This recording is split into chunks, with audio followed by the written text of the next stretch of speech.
Hello everyone, welcome to WebTech Tutorials. Today's tutorial is about how to add YOLO to Snapchat.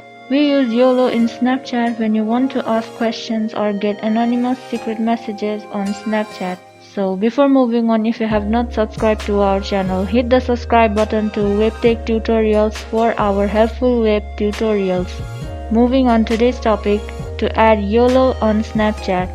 You have to download the YOLO application from Play Store. Go to Play Store and in the search box type YOLO anonymous question answer and install this application.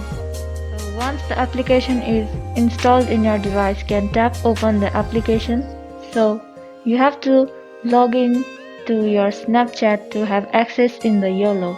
So you have to tap on login with Snapchat, then you will have to give access to your Snapchat in YOLO. Tap on the continue button. If you want to have your Bitmoji avatar, you can choose that, or tap on the display name and connect to YOLO.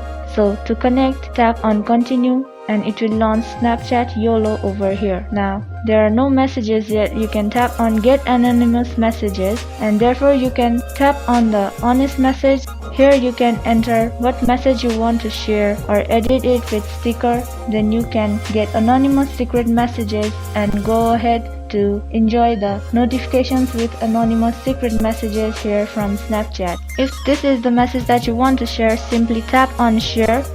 Then it will be shared in your Snapchat to your friends.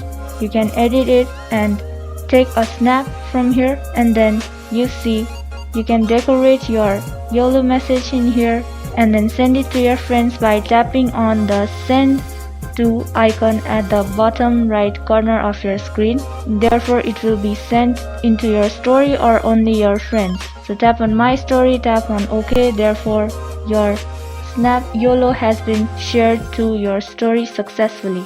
I hope this video was helpful to you guys in learning how to simply add YOLO to Snapchat. Thank you for watching our video till the end. Do like and subscribe to our channel. Also hit the bell icon for more upcoming tutorials. If you have any suggestion or questions, you can mention them in the comments.